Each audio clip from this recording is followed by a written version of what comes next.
Welcome to all to Digital Learning Department of Collegiate Education. In this session, I am going to cover the topic types of companies, among them private and public company. Companies can be classified into many types based on different bases, namely on the basis of incorporation, on the basis of liability, on the basis of control, on other basis. ಕಂಪನಿಗಳನ್ನು ನಾವು ಹಲವಾರು ವಿಧದ ಕಂಪನಿಯಾಗಿ ವಿವಿಧ ರೀತಿಯ ಒಂದು ಬೇಸನ್ನು ಇಟ್ಕೊಂಡು ನಾವು ವಿಂಗಡಣೆ ಮಾಡ್ಬೋದು. ಅವುಗಳಲ್ಲಿ ಒಂದು ಕಂಪನಿ ಯಾವ ರೀತಿಯಾಗಿ ನೋಂದಣಿಯಾಗಿದೆ, ಕಂಪನಿಯ ಜವಾಬ್ದಾರಿ ಹೇಗಿದೆ, ಎಷ್ಟಿದೆ, ಕಂಪನಿಯನ್ನ ಯಾವ ರೀತಿಯಾಗಿ ಕಂಟ್ರೋಲ್ ಮಾಡ್ತಾ ಇದ್ದಾರೆ, ನಿಯಂತ್ರಣ ಹೇಗಿದೆ, ಮತ್ತು ಇತರ ಬೇಸ್ಗಳನ್ನು ನಾವು ಇಟ್ಕೊಂಡು ಕಂಪನಿಯನ್ನು ವಿವಿಧ ರೀತಿಯಲ್ಲಿ ವಿಂಗಡಿಸಬಹುದು. On the basis of incorporation, companies can be classified into chartered company, ಸನ್ನದು ಕಂಪನಿ, ಸ್ಟ್ಯಾಟ್ಯುಟರಿ ಕಂಪನೀಸ್, ಶಾಸನಬದ್ಧ ಕಂಪನಿ, ರಿಜಿಸ್ಟರ್ಡ್ ಕಂಪನೀಸ್, ನೋಂದಣಿಯಾದ ಕಂಪನಿಗಳು. On the basis of liabilities, companies can be classified into limited liability company, that is company limited by shares, company limited by guarantee, unlimited company. ಜವಾಬ್ದಾರಿಯ ಆಧಾರದ ಮೇರೆಗೆ, ಅಂದರೆ ಒಂದು ಕಂಪನಿಯ ಸದಸ್ಯರ ಜವಾಬ್ದಾರಿಯ ಆಧಾರದ ಮೇರೆಗೆ ಕಂಪನಿಯನ್ನು ಷೇರುಗಳಿಂದ ನಿಯಮಿತವಾದ ಕಂಪನಿಗಳು, ಭರವಸೆಯಿಂದ ನಿಯಮಿತವಾದ ಕಂಪನಿಗಳು ಮತ್ತು ಅನಿಯಮಿತ ಕಂಪನಿಗಳು, ಅನಿಯಮಿತ ಜವಾಬ್ದಾರಿಯ ಕಂಪನಿಗಳು ಅಂತ ವಿಂಗಡಿಸಬಹುದು. On the basis of control, ಒಂದು ಕಂಪನಿಯ ನಿಯಂತ್ರಣದ ಆಧಾರದ ಮೇಲೆ ಕಂಪನಿಗಳನ್ನು holding company, subsidiary company, associate company, ಧಾರಕ ಕಂಪನಿಗಳು, ಸಹಾಯಕ ಕಂಪನಿಗಳು ಮತ್ತು ಸಹ ಕಂಪನಿಗಳು, ಅಸೋಸಿಯೇಟ್ ಕಂಪನಿ, ಸಹ ಕಂಪನಿಗಳು ಅಂತ ನಾವು ವಿಂಗಡಿಸಬಹುದು. ಮತ್ತು ಇತರ ಒಂದು ಬೇಸನ್ನು ಇಟ್ಕೊಂಡು ನಾವು ಕಂಪನಿಗಳನ್ನು ವಿಂಗಡಿಸೋದಾದರೆ ಸ್ಮಾಲ್ ಕಂಪನಿ, ಸಣ್ಣ ಕಂಪನಿ, ಡಾರ್ಮೆಂಟ್ ಕಂಪನಿ, ಸುಪ್ತ ಕಂಪನಿ, ಗವರ್ನಮೆಂಟ್ ಕಂಪನಿ, ನಾನ್ ಗವರ್ನಮೆಂಟ್ ಕಂಪನಿ, ಫಾರಿನ್ ಕಂಪನಿ ಅಂತ ನಾವು ವಿಂಗಡಿಸಬಹುದು. On the basis of liability, once again companies can be classified into three categories: private company and public company, and one more type, new type introduced in the Companies Act 2013, that is one person company. ಕಂಪನಿಯನ್ನು ಜವಾಬ್ದಾರಿಯ ಆಧಾರದ ಮೇಲೆ ಭರವಸೆಯಿಂದ ನಿಯಮಿತವಾದ ಕಂಪನಿಗಳು, ಷೇರುಗಳಿಂದ ನಿಯಮಿತವಾದ ಕಂಪನಿಗಳು ಮತ್ತು ಅನಿಯಮಿತ ಕಂಪನಿಗಳು ಅಂತ ನಾವು ವಿಂಗಡಣೆ ಮಾಡ್ಕೋಬೋದು. ಈ ಒಂದು ವಿಧದಲ್ಲಿ ಮತ್ತೆ ಕಂಪನಿಗಳನ್ನು ನಾವು private company, public company, one person company. In other words, we can also treat like this. Among private company, there are three types: company limited by shares, company limited by guarantee, and unlimited company. Among public also, there are three types of companies, that is limited by shares, limited by guarantee, and unlimited company. In this session, we mainly cover the concept of private company and public company. Private company. The definition of private company is given under section 2 subsection 68 of the Companies Act 2013. The act, according to this act, a private company is a company which restricts the right to transfer its shares. ಈ ಒಂದು definition ವ್ಯಾಖ್ಯದ ಆಧಾರದ ಮೇಲೆ private company, ಖಾಸಗಿ company ಅನ್ನೋದು ಒಂದು company ಆಗಿದೆ. ಯಾವಾಗ ಅಂತ ಹೇಳಿದ್ರೆ, ಒಂದು ಕಂಪನಿ ತನ್ನ ಷೇರುಗಳ ವರ್ಗಾವಣೆಯನ್ನು ಅದು ರಿಸ್ಟ್ರಿಕ್ಟ್ ಮಾಡುತ್ತೆ, ನಿರ್ಬಂಧವನ್ನು ಮಾಡುತ್ತೆ. There is a restriction on the maximum number of members, that is 200. But in case of OPC, this condition is not applicable, because in case of OPC, only one member is there. The maximum number of private companies is restricted to 200. and a private company usually prohibit any invitation to the public to subscribe any shares or debentures of the company, and a private company also prohibit any invitation or acceptance of deposit. ಭಾರತೀಯ ಕಂಪನಿಯ ಕಾಯ್ದೆ 2013 section 2 subsection 68 ಪ್ರಕಾರ ಖಾಸಗಿ company ಅಂದರೆ ಯಾವುದಾದರೂ company ಈ ರೀತಿಯ ಒಂದು ಕಂಡೀಷನ್ಗಳಿಗೆ ಒಳಪಟ್ಟಿದ್ರೆ ಅದನ್ನು ಖಾಸಗಿ ಕಂಪನಿ ಅಂತ ಕರಿತೀವಿ. ಆ ಕಂಡೀಷನ್ಸ್ಗಳು ಯಾವುದು ಅಂದರೆ it restrict the right to transfer its shares. ಒಂದು ಕಂಪನಿ ತನ್ನ ಕಂಪನಿಯ ಷೇರುಗಳ ವರ್ಗಾವಣೆಯನ್ನು ನಿರ್ಬಂಧಿಸುತ್ತೆ. The maximum number of members of the company is 200. ಈ ಒಂದು ರೀತಿಯ ಕಂಪನಿಗಳ ಗರಿಷ್ಠ ಸದಸ್ಯರ ಸಂಖ್ಯೆ 200 ಆಗಿರುತ್ತೆ. ಈ ಒಂದು ಕಂಪನಿಗಳು it prohibit any invitation to the public to subscribe the shares or debentures. ಈ ಒಂದು ರೀತಿಯ ಕಂಪನಿಗಳು ತಮ್ಮ ಕಂಪನಿಯ ಯಾವುದೇ ರೀತಿಯ ಷೇರು ಅಥವಾ ಡಿಬೆಂಚರ್ಸ್ಗಳನ್ನು ಪರ್ಚೇಸ್ ಮಾಡಲಿಕ್ಕೆ ಸಾರ್ವಜನಿಕರಿಗೆ ಆಹ್ವಾನವನ್ನು ಕೊಡೋದಕ್ಕೆ ನಿರ್ಬಂಧವನ್ನು ಇರುತ್ತೆ. And usually the private companies are prohibited to invite the public for deposit, acceptance of deposit or invitation of deposit from the public. ಈ ಒಂದು ಕಂಡೀಷನ್ಸನ್ನು ಫುಲ್ಫಿಲ್ ಮಾಡಿದ್ರೆ ಆ ಒಂದು ಕಂಪನಿಯನ್ನು ನಾವು ಖಾಸಗಿ ಕಂಪನಿ, ಪ್ರೈವೇಟ್ ಕಂಪನಿ ಅಂತೇಳಿ ಕರಿತೀವಿ. Sir, under the act certain privileges and exemptions are available to a private company.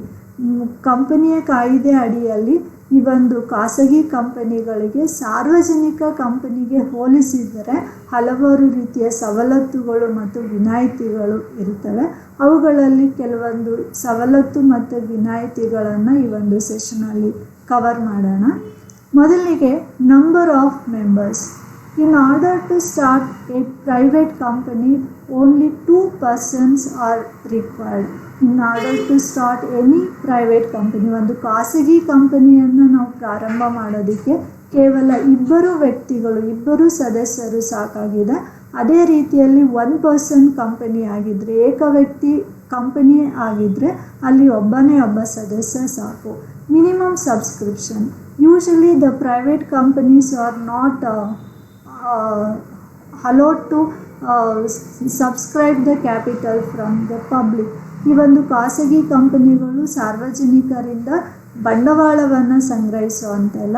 ಹಾಗಾಗಿ the concept of minimum subscription, ಕನಿಷ್ಠ ವಂತಿಕೆಯನ್ನು ಕಲೆಕ್ಟ್ ಮಾಡೋ ಒಂದು condition is not applicable to the private company. ಕನಿಷ್ಠ ವಂತಿಕೆಯನ್ನು ಸಂಗ್ರಹಿಸೋದು ಖಾಸಗಿ ಕಂಪನಿಗಳಿಗೆ ಅನ್ವಯ ಆಗಲ್ಲ. The number of directors. The number of directors of a private company is only 2. So ಖಾಸಗಿ ಕಂಪನಿಗಳಲ್ಲಿ ಕನಿಷ್ಠ ನಿರ್ದೇಶಕರ ಸಂಖ್ಯೆ 2 ಆಗಿರುತ್ತೆ. And retirement of director. In case of private company, the retirement of directors, there are some easy rules relating to the retirement of directors. Quorum of the general meeting. In case of private company, the quorum of the general meeting is only 2. ಕನಿಷ್ಠ 2 ಸದಸ್ಯರು ಇದ್ದರೆ ಕಂಪನಿಯ ಮೀಟಿಂಗ್ಗಳನ್ನು ಖಾಸಗಿ ಕಂಪನಿಯಲ್ಲಿ ನಡೆಸ್ಬೋದಾಗಿದೆ. There is no restriction on managerial remuneration. ಖಾಸಗಿ ಕಂಪನಿಯಲ್ಲಿ ಇರೋವಂಥ ಮ್ಯಾನೇಜರಿಯಲ್ ಪರ್ಸನ್ಸ್ಗೆ ಕೊಡುವಂತಹ ರೆಮ್ಯುನರೇಷನ್ ಮೇಲೆ ಯಾವುದೇ ರೀತಿಯ ರಿಸ್ಟ್ರಿಕ್ಷನ್ಸ್ ಇಲ್ಲ. There is no restriction on the managerial remuneration payable to the managerial board of the company. Prospect. A private company need not to issue the prospect to the public. ಒಂದು ಖಾಸಗಿ company ತನ್ನ ಬಂಡವಾಳವನ್ನು ಸಂಗ್ರಹಿಸೋದಕ್ಕೆ ಸಾರ್ವಜನಿಕರನ್ನು ಆಹ್ವಾನ ಮಾಡೋದಿಲ್ಲ. ಹಾಗಾಗಿ ಅದು ಯಾವುದೇ ರೀತಿಯ ಪ್ರಚಾರ ಪತ್ರಿಕೆಯನ್ನು ಅದು ಪ್ರಿಂಟ್ ಮಾಡಿ ಸಿದ್ಧಪಡಿಸಿ ಅದನ್ನು ಸಾರ್ವಜನಿಕರಿಗೆ ನೀಡುವಂಥ ಅಗತ್ಯ ಇಲ್ಲ. Financial assistance. ಹಣಕಾಸಿನ ಸಹಾಯವನ್ನು in order to purchase the own shares, in order to purchase the shares or in order to subscribe the shares, a private company can get the financial assistance from the company itself. ಕಂಪನಿಯಿಂದನೇ ಅದು financial ಅಸಿಸ್ಟೆನ್ಸನ್ನು ತಗೊಳ್ಬೋದು. ಈ issue of shares. Usually the private companies are restricted to issue the shares to the public. ಅದು ಪಬ್ಲಿಕ್ಗೆ ಶೇರ್ಸನ್ನು ಅದು issue ಮಾಡೋಂಗಿಲ್ಲ. The private companies can issue the deferred shares. ಮುಂಚೆ deferred shares ಅಂತ ಇತ್ತು, ಆ ರೀತಿಯ ಷೇರುಗಳನ್ನು ಅದು ಇಶ್ಯೂ ಮಾಡ್ಬೋದಾಗಿತ್ತು. ಬಟ್ ಇತ್ತೀಚಿನ ದಿನಗಳಲ್ಲಿ ಈ ರೀತಿಯ ಷೇರುಗಳನ್ನು ಹಂಚೋದು ತುಂಬ ಕಡಿಮೆ ಆಗಿದೆ, ರೇರ್ ಅಂತಲೇ ನಾವು ತಿಳ್ಕೊಳ್ಬೋದು. interested directors. The interested directors of a private company can independently vote at the meeting. Interested directors of the private company ಅವರು ಮೀಟಿಂಗಲ್ಲಿ ಅವರು ಇಂಡಿಪೆಂಡೆಂಟ್ ಆಗಿ ಮಾಡ್ಬೋದಾಗಿದೆ. A private company can specify some special disqualification on the directors.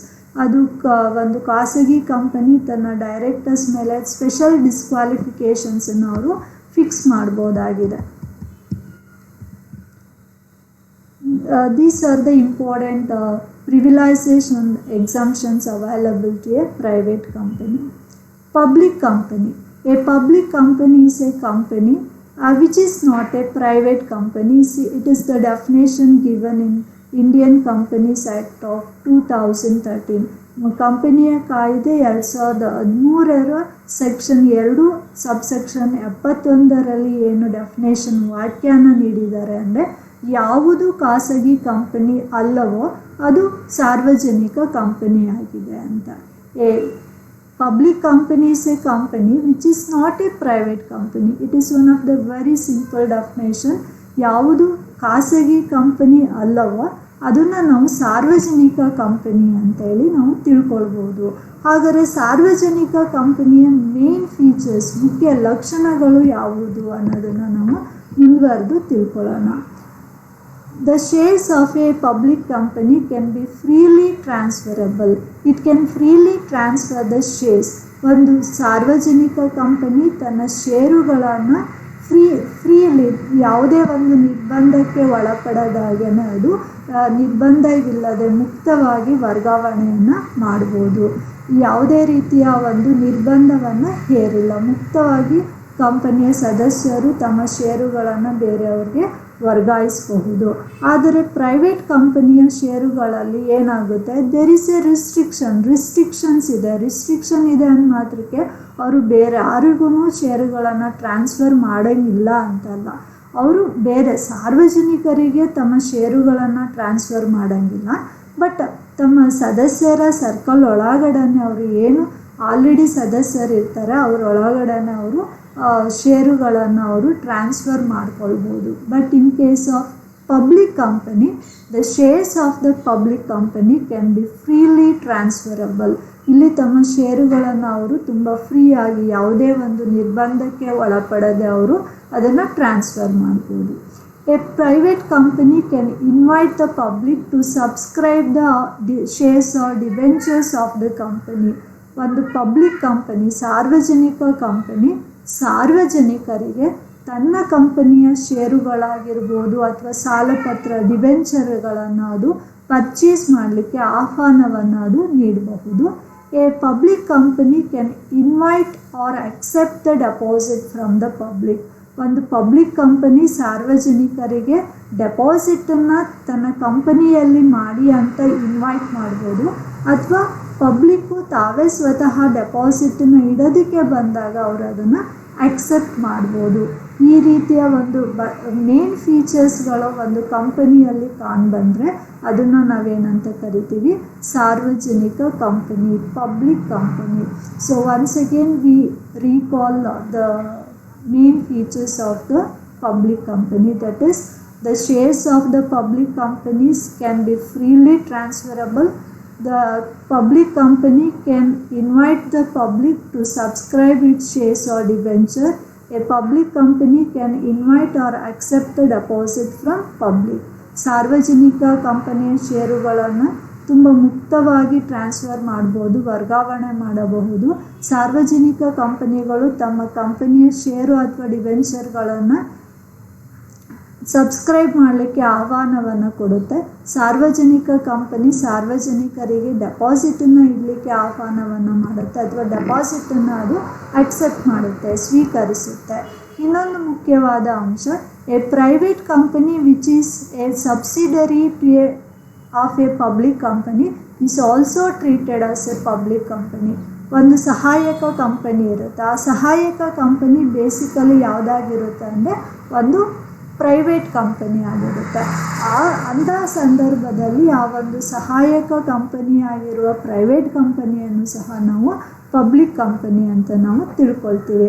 ಒಂದು ಉದಾಹರಣೆ ಕೊಡೋದಾದರೆ P ಅನ್ನೋ company ಇರುತ್ತೆ. P ಅನ್ನೋ company ಇರುತ್ತೆ. ಪಿ ಅನ್ನೋ ಕಂಪನಿ ಏನಾಗಿದೆ ಅಂದರೆ ಪಬ್ಲಿಕ್ ಕಂಪನಿ ಅಂತೇಳಿ ತಗೊಳ್ಳೋಣ. ಮತ್ತೊಂದು ಕಂಪನಿ ಕ್ಯೂ ಅಂತ ಕಂಪನಿ ಇದೆ. ಈ ಕ್ಯೂ ಕಂಪನಿ ಏನಾಗಿದೆ, ಪ್ರೈವೇಟ್ ಕಂಪನಿ ಆಗಿದೆ. ಇಲ್ಲಿ ಪಿ ಕಂಪನಿ ಹೋಲ್ಡಿಂಗ್ ಕಂಪನಿ ಆಗಿದೆ ಮತ್ತು ಕ್ಯೂ ಕಂಪನಿ ಸಬ್ಸಿಡಿಯರಿ ಕಂಪನಿ ಆಗಿದೆ. The subsidiary company Q here is a private company and this private company is also treated as public company because it is a subsidiary of a public company. ಒಂದು public ಕಂಪನಿಗೆ, ಸಾರ್ವಜನಿಕ ಕಂಪನಿಗೆ ಅದು ಸಹಾಯಕ company ಆಗಿರೋದ್ರಿಂದ ಆ ಒಂದು ನಿಟ್ಟಿನಲ್ಲಿ ಆ ರೀತಿಯ ಪ್ರೈವೇಟ್ ಕಂಪನಿಯನ್ನು ಸಹ ನಾವು ಪಬ್ಲಿಕ್ ಕಂಪನಿ ಅಂತ ಪರಿಗಣಿಸಬೇಕು ಅಂತ ಕಾನೂನಿನ ನಿಯಮಗಳು ಹೇಳುತ್ತೆ. We will let us know the main features of the public company. Minimum number of members. In case of public company, the minimum number of member is 7. ಒಂದು ಸಾರ್ವಜನಿಕ ಕಂಪನಿಯ ಕನಿಷ್ಠ ಸದಸ್ಯರ ಸಂಖ್ಯೆ ಏನಾಗಿರುತ್ತೆ, 7 ಆಗಿರುತ್ತೆ. ಆ್ಯಂಡ್ ಗರಿಷ್ಠ ಸದಸ್ಯರ ಸಂಖ್ಯೆ ಇಲ್ಲ. ಪ್ರೈವೇಟ್ ಕಂಪನಿ ಆದರೆ ಗರಿಷ್ಠ ಸದಸ್ಯರ ಸಂಖ್ಯೆ 200 ಆಗಿದೆ. ಬಟ್ ಒಂದು ಪಬ್ಲಿಕ್ ಕಂಪನಿ, ಸಾರ್ವಜನಿಕ ಕಂಪನಿಗೆ there is no limit. In case of public company, the minimum number of member is 7 and maximum number of member is 2. There is no maximum limit. Transfer of shares. The main features of public companies, the freely transferability of shares of the public company. ಸಾರ್ವಜನಿಕ ಕಂಪನಿಯ ಷೇರುಗಳನ್ನು ಯಾವುದೇ ರೀತಿಯ ನಿರ್ಬಂಧಕ್ಕೆ ಒಳಪಡದೆ ಅದು ಮುಕ್ತವಾಗಿ ಅದು ವರ್ಗಾವಣೆಯನ್ನು ಮಾಡ್ಬೋದು. The public company accept the deposit from the public. It can invite the public for making deposit and it can also accept the deposit from the public. ಸಾರ್ವಜನಿಕ ಕಂಪನಿ ಸಾರ್ವಜನಿಕರಿಂದ ಠೇವಣಿಗಳನ್ನು ಸ್ವೀಕರಿಸುತ್ತೆ ಅಥವಾ ಠೇವಣಿಗಳನ್ನು ಹಿಡಿ ಅಂತೇಳಿ ಅದು ಆಹ್ವಾನವನ್ನು ಕೂಡ ಅದು ನೀಡಬಹುದು. Issue of prospect. Usually the public company required to raise the capital from the public by issue of share. ಒಂದು ಸಾರ್ವಜನಿಕ ಕಂಪನಿ ಷೇರುಗಳಿಂದ ನಿಯಮಿತವಾಗಿರೋ ಒಂದು ಸಾರ್ವಜನಿಕ ಕಂಪನಿ ಅದು ಸಾರ್ವಜನಿಕರಿಂದ ಬಂಡವಾಳವನ್ನು ಅದು ಸಂಗ್ರಹಿಸಬೇಕಾಗುತ್ತೆ. ಹಾಗಾಗಿ ಅದು ಪ್ರಚಾರ ಪತ್ರಿಕೆಯನ್ನು ಅದು ಇಶ್ಯೂ ಮಾಡಬೇಕಾಗುತ್ತೆ. A private company required to issue the prospect because it required to collect the subscribe the capital from the public. Therefore it must tell about the company, tell about the objective, its asset, its main features of the company to the public through the prospect. The name of the public company usually ends with the word limited. In case of private company ಆಗಿದ್ದರೆ, ಖಾಸಗಿ company ಆಗಿದ್ದರೆ ಅದರ ಹೆಸರು ಏನಾಗುತ್ತೆ ಅಂದರೆ private limited ಅನ್ನೋ ಹೆಸರಿನೊಂದಿಗೆ ಮುಕ್ತಾಯ ಆಗುತ್ತೆ. And name of the public companies end with the word limited. ನಿಯಮಿತ ಅಥವಾ ಲಿಮಿಟೆಡ್ ಅನ್ನೋ ಒಂದು ಪದದೊಂದಿಗೆ ಸಾರ್ವಜನಿಕ ಕಂಪನಿಯ ಹೆಸರು ಮುಕ್ತಾಯಗೊಳ್ಳುತ್ತೆ, ಎಂಡ್ ಆಗುತ್ತೆ. Quorum of the meeting. In case of public company, the quorum of the meeting is 5. Quorum of the meeting ಅಂದರೆ ಒಂದು ಕಂಪನಿಯ ಸಭೆ ನಡಿಬೇಕಾದ್ರೆ ಎಷ್ಟು ಕನಿಷ್ಠ ಸದಸ್ಯರು ಹಾಜರಿರಬೇಕು, ಒಂದು ಸಭೆ ನಡಿಬೇಕಾದ್ರೆ ಹಾಜರಿರಬೇಕಾದ ಕನಿಷ್ಠ ಸದಸ್ಯರ ಸಂಖ್ಯೆಯನ್ನು ನಾವು ಕೋರಮ್ ಅಂತೇಳಿ ಕರಿತೀವಿ. The quorum of a meeting refers to the minimum number of members required to present at the meeting. In case of public company, it is 5. Managerial remuneration. Managerial remuneration, there is a restricted on the remuneration payable to the public company. ಒಂದು ಸಾರ್ವಜನಿಕ ಕಂಪನಿಯ ನಿರ್ವಾಹಕ ಮಂಡಳಿಯ ಸದಸ್ಯರಿಗೆ ಏನು managerial remuneration ಕೊಡ್ತಾರೆ, it should not exceed 11% of the net profit. ಆ ಒಂದು ಕಂಪನಿಯ ನಿವ್ವಳ ಲಾಭದ 11% ಮಾತ್ರ ಅದು ನೀಡಬಹುದು, ಅದಕ್ಕಿಂತ ಹೆಚ್ಚು ನೀಡಬಾರ್ದು ಅಂತೇಳಿ ರಿಸ್ಟ್ರಿಕ್ಷನ್ಸ್ ಇದೆ. Retirement of directors. In case of public company, some portion of the total number of directors should be retired every year. It is 1/3 of the directors of the company should be retired every year by rotation. Commencement of business. The public company should get the certificate called business commencement certificate after subscription of minimum subscription. ಒಂದು ಸಾರ್ವಜನಿಕ company ಕನಿಷ್ಠ ವಂತಿಕೆಯನ್ನು ಸಂಗ್ರಹ ಮಾಡಿದ ನಂತರ ಅದು ಏನದು business commencement certificate ಅನ್ನೋದು ಪಡ್ಕೊಳ್ಬೇಕಾಗಿದೆ. Share warrant. A public company can issue the share warrant to the members of the company about the shares. ಒಂದು ಸಾರ್ವಜನಿಕ ಕಂಪನಿ ಷೇರು ವಾರೆಂಟುಗಳನ್ನು ಅದು ಇಶ್ಯೂ ಮಾಡಬಹುದು. These are the main features of a public company. ಒಂದು ಸಾರ್ವಜನಿಕ ಕಂಪನಿಯ ಅತಿ ಮುಖ್ಯವಾದ ಫೀಚರ್ಸ್ಗಳು ಇದಾಗಿದೆ: quorum of the meeting, managerial remuneration, commencement of business, share warrant. Minimum number of members, maximum number of members, minimum is 7, maximum is no restriction, that is no limit. Transfer of shares, freely transfer of shares, acceptance of deposit, issue of prospect, the name of the public company and with the word limited, and number of directors of the private public company. These are the main features of the public company. Let us move on to the next subtopic of the session, that is distinction between the private company and public company. ಸಾರ್ವಜನಿಕ ಮತ್ತು private company, ಖಾಸಗಿ ಮತ್ತು ಸಾರ್ವಜನಿಕ ಕಂಪನಿಗಳಿಗೆ ಇರುವ ವ್ಯತ್ಯಾಸವನ್ನು ನಾವು ಈ ಒಂದು ನಿಟ್ಟಿನಲ್ಲಿ ತಿಳ್ಕೊಳ್ಬೇಕಾಗಿದೆ. ಯಾಕಂತ ಹೇಳಿದ್ರೆ ನಾವು ಹಲವಾರು ಮುಖ್ಯವಾದ ಅಂಶಗಳನ್ನು ನಾವು ಈಗಾಗಲೇ ತಿಳ್ಕೊಂಡಿದ್ದೀವಿ. ಪ್ರೈವೇಟ್ ಕಂಪನಿ ಅಂದ್ರೇನು, ಪಬ್ಲಿಕ್ ಕಂಪನಿ ಅಂದ್ರೇನು ಅಂತ ನಾವು ಇವಾಗಲೇ ತಿಳ್ಕೊಂಡಿರೋದ್ರಿಂದ ನಿಮ್ಮ ಒಂದು ಪರೀಕ್ಷೆಯ ದೃಷ್ಟಿಯಿಂದ ನಾನು ಇದನ್ನು ಸೇರಿಸಿದ್ದೀನಿ. ಸಾಮಾನ್ಯವಾಗಿ ಇದನ್ನು ಹೇಳ್ತಾ ಇರ್ತಾರೆ, what are the differences between the private and public company ಅಂತೇಳಿ. ಹಾಗಾಗಿ ನಾವು ಇದನ್ನು ಕವರ್ ಮಾಡೋಣ. Minimum number of members. In case of private company, the minimum number of members required is 2. ಒಂದು ಖಾಸಗಿ ಕಂಪನಿಯನ್ನು ನಾವು ಸ್ಥಾಪನೆ ಮಾಡಬೇಕು ಅಂದರೆ ಕನಿಷ್ಠ 2 ಸದಸ್ಯರು ಇರಬೇಕು. ಆದರೆ ಏಕ ವ್ಯಕ್ತಿ ಕಂಪನಿಗೆ ಕೇವಲ ಒಬ್ಬ ಸದಸ್ಯ ಸಾಕಾಗಿದೆ. ಹಾಗೆಯೇ ಒಂದು ಸಾರ್ವಜನಿಕ ಕಂಪನಿಯನ್ನು ಮಾಡಬೇಕಾದ್ರೆ ಕನಿಷ್ಠ 7 ಜನ ಸದಸ್ಯರು ನಮಗೆ ಬೇಕಾಗುತ್ತೆ. In case of private company, the minimum number of members required is 2, and whereas in case of public company, the minimum number of members required is 7. The maximum number of members of private company is 200. ಖಾಸಗಿ ಕಂಪನಿಯ ಗರಿಷ್ಠ ಸದಸ್ಯರ ಸಂಖ್ಯೆ 200 ಆಗಿದೆ. ಹಾಗೆಯೇ ಒಂದು ಸಾರ್ವಜನಿಕ ಕಂಪನಿಯಲ್ಲಿ ಗರಿಷ್ಠ ಸದಸ್ಯರ ಸಂಖ್ಯೆಗೆ ಯಾವುದೇ ಮಿತಿ ಇಲ್ಲ. The name of the private company is end with the word private limited. The suffix of the name of private company is private limited, whereas the suffix of the name of the public company is limited. ಸಾರ್ವಜನಿಕ ಕಂಪನಿಯ ಹೆಸರು ನಿಯಮಿತ ಅನ್ನೋ ಪದದಿಂದ ಮುಕ್ತಾಯ ಆಗುತ್ತೆ. ಖಾಸಗಿ ಕಂಪನಿಯ ಹೆಸರು ಖಾಸಗಿ ನಿಯಮಿತ ಅನ್ನೋ ಪದದಿಂದ ಮುಕ್ತಾಯ ಆಗುತ್ತೆ. ಸಾರ್ವಜನಿಕ ಕಂಪನಿಗಳು ಶೇರ್ಸನ್ನು ಇಶ್ಯೂ ಮಾಡೋದಕ್ಕೆ ನಿರ್ಬಂಧಗಳು ಇದೆ, ಕಾನೂನಿನ ರೀತಿಯಲ್ಲಿ ನಿರ್ಬಂಧಗಳು ಇದೆ.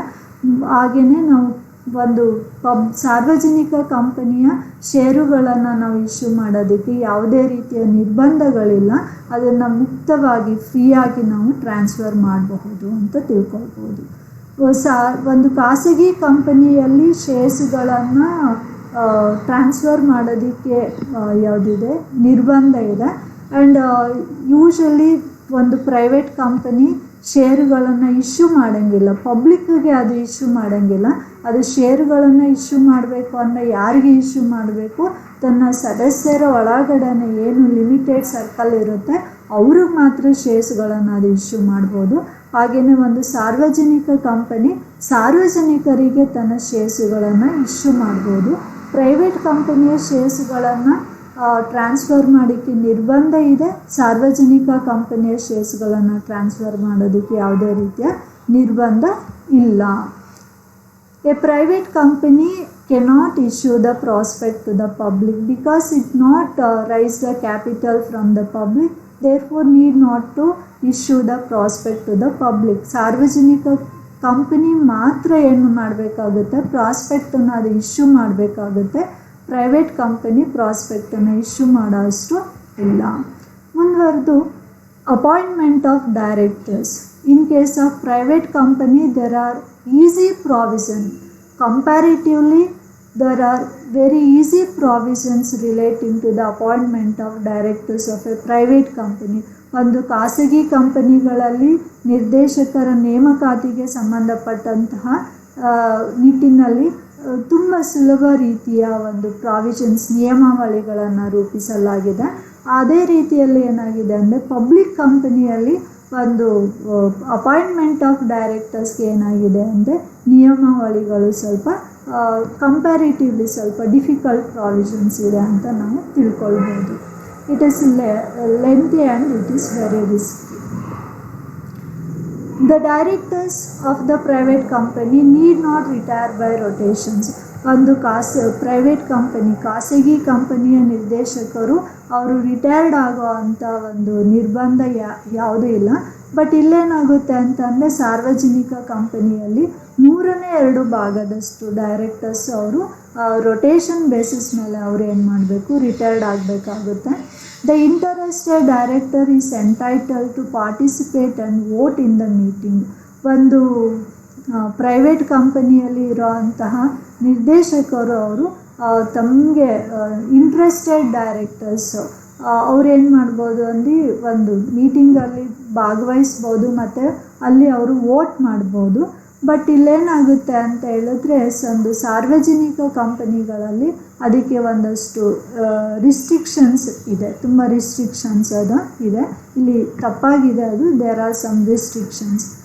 No limit for managerial remuneration. ಖಾಸಗಿ ಕಂಪನಿಯಲ್ಲಿ ಅವರು ಮ್ಯಾನೇಜರಿಯಲ್ ರೆಮ್ಯುನರೇಷನ್ ಕೊಡೋ ಹಾಗಿಲ್ಲ.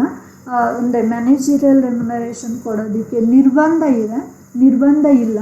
Whereas in case of public company, the maximum limit of managerial remuneration should not exceed 11% of the net profit of the company.